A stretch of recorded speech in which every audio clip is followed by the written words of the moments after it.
Kalau orang sudah terlanjur benci, terlanjur tertutup hatinya, dikasih penjelasan atau nasihat nggak akan bisa, justru akan menjadi permusuhan, percuma juga. Ilmu tinggi, pendidikan tinggi, gelar tinggi tidak menjamin etika.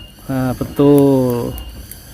Jadi intinya kita juga harus berhati-hati dengan orang-orang yang seperti ini ya, jangan sampai terprovokasi gitu Mas. Ya, betul ya. Karena kebanyakan juga ya sih di kampung itu orang mudah terprovokasi.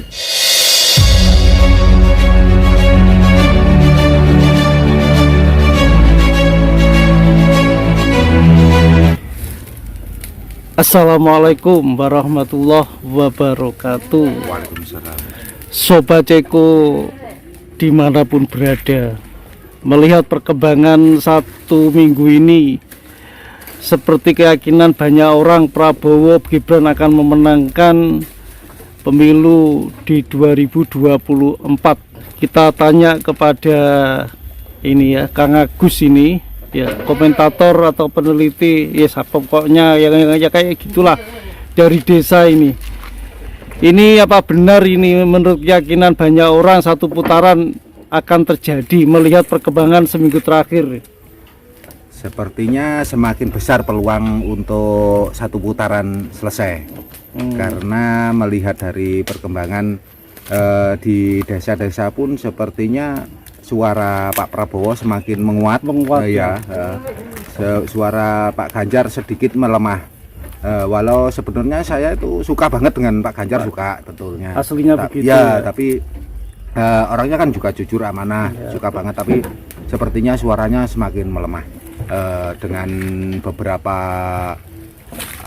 kelompok atau relawan yang akhirnya sudah mundur dari mendukung Pak Ganjar.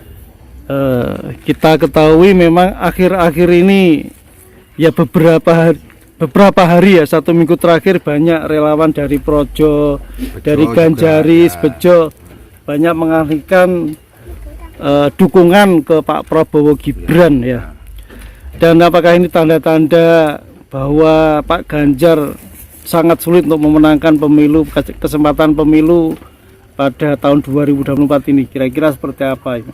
Ya, kalau menurut saya bukan sulit atau enggak ya. Kalau Tuhan sudah mengasih jalan, nggak ada yang nggak mungkin gitu.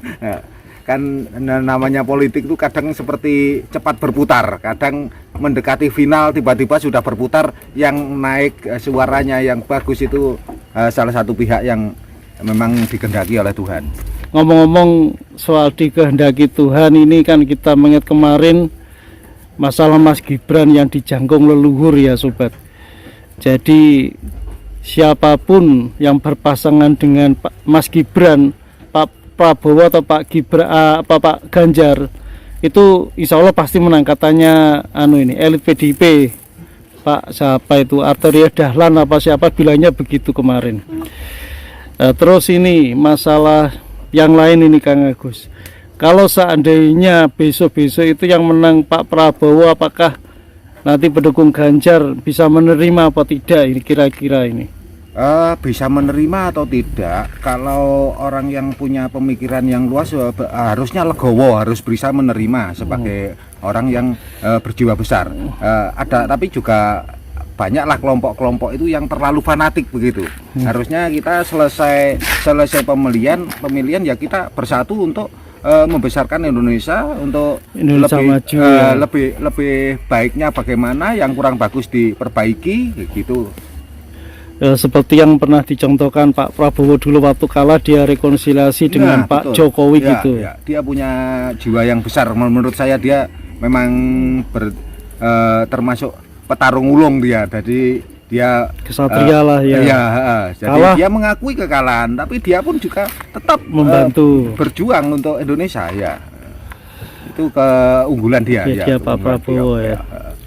Terus masalah isu-isu kemarin seperti politik dinasti MK, terus masalah apa itu hukum ya, katanya Pak Jokowi nilainya 5 ya. Berarti itu sama sekali tidak berpengaruh ke masyarakat menengah ke bawah atau masyarakat Indonesia berarti ya? Kalau masyarakat menengah ke bawah ya seperti saya juga ini, tidak terlalu mempermasalahkan soal-soal yang seperti itu. Yang penting kita lihat siapa calon yang akan maju ini, dia orangnya itu baik, benar-benar amanah atau bagaimana, itu yang menjadi penilaian kami. Masalah-masalah kayak kecurangan nanti bila ada, misal sebaiknya menurut yang ya Mas Agus ini, Kang Agus yang di desa itu gimana itu? Harus dilaporkan atau gimana sebaiknya? Ya harus, kalau memang ada kecurangan ya harusnya dilaporkan ya. Tapi kalau menurut saya kecurangan itu sebetulnya amat sangat kecil kemungkinan, karena tiap partai itu punya pengawas yang mandiri ya. Tiap partai punya pengawas di TPU, tempat pemilihan itu semuanya ya, seluruh Indonesia ada gitu kan. Untuk kan kemungkinan itu kecil gitu loh. Jadi intinya kalau kecurangan itu ada tapi bobotnya kecil sekali ya. Sangat kecil kemungkinan itu ya. Dan selama ini ya ini Mas Agus ini masih banyak orang-orang yang kebetulan berlatar belakang agamawan, budayawan, politik ataupun mungkin ya jenderal lah yang selama ini tidak sepaham dengan Pak Jokowi.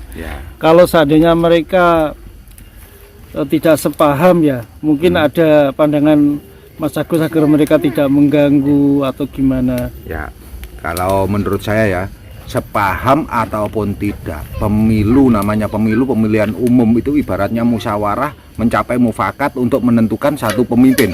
Ya kalau sudah itu disepakati bersama menjadi pemimpin, kita harusnya juga tunduk dan patuh dengan pemimpin yang baru itu, terus kita mendukung agar Indonesia ini semakin berkembang bersatu. Misalkan memang gak suka itu kan gak sukanya dari mana, yang penting setelah jadi itu kita lihat kinerjanya. Kalau kinerjanya salah baru kita ingatkan. Nah, kalau kinerjanya sudah benar ya kenapa kita harus membenci gitu kan.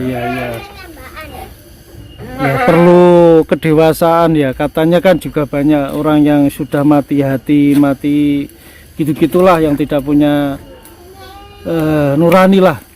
Semuanya dibilang jelek meski ada yang baik. Akhir-akhir ini banyak sekali yang kelihatannya juga menyerang Pak Jokowi walaupun Pak Jokowi tidak ikut pemilu. Amat sangat banyak, kalau menurut saya memang amat sangat banyak. Bahkan seperti ingin menjatuhkan itu juga sangat-sangat banyak. Padahal harusnya kita kan awal waktu pemilu dulu Pak Jokowi yang jadi pemimpin, harusnya kita mendukung sampai selesai bukan menjegal atau menjatuhkan. Itu harusnya kita itu mendukung sampai selesai. Misalkan program atau ada yang keliru, kita benahin bersama. Bukan kita jatuhkan, bukan harusnya, karena itu bagaimanapun juga kan pemimpin kita gitu, presiden kita. Jadi kita yang waras, kita menghindari orang-orang gila ini ya. Ya gila mata. Masalahnya gak gila gimana, mata hatinya sudah tertutup ya, kadang, gitu ya. Kadang begitu memang, kalau orang sudah terlanjur benci, terlanjur tertutup hatinya, dikasih penjelasan atau nasihat nggak akan bisa, justru akan menjadi permusuhan, percuma juga nantinya ya. Walaupun mereka kelihatannya seorang budayawan, agamawan, kalau memang dia sudah gila ya jangan diikuti. Ilmu tinggi, pendidikan tinggi, gelar tinggi tidak menjamin etika. Nah betul.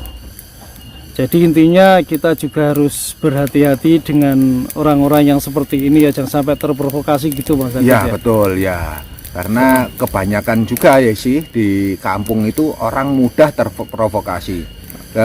Harusnya kita semakin bijak, semakin berpikir dewasa lah, kita jangan mendengarkan cuman dari sebelah, harus mendengarkan dari dua belah, melihat pun dari dua sisi pandangan agar kita benar-benar tahu mana yang benar dan mana yang cuman hembusan angin ya, mas belaka lah ya. Jadi itu ya Sobat Ceko, dimanapun berada, pandangan dari Kang Agus ya, wong desa, masalah kemungkinan pemilu satu putaran itu juga bisa saja terjadi. Melihat perkembangan seminggu ini dan juga para pembenci Pak Jokowi ya, yang sudah gila, banyak yang gila karena sudah tidak ada mata hatinya. Ya kita anggap begitulah, ya sudahlah ya, yang penting kita jangan terprovokasi. Salam Indonesia, Indonesia maju. Terima kasih Kang Agus ya, semoga pandangan ini bisa membuka cakrawala berpikir orang-orang yang kebetulan berbeda dengan kita. Terima kasih. Wassalamualaikum warahmatullahi wabarakatuh.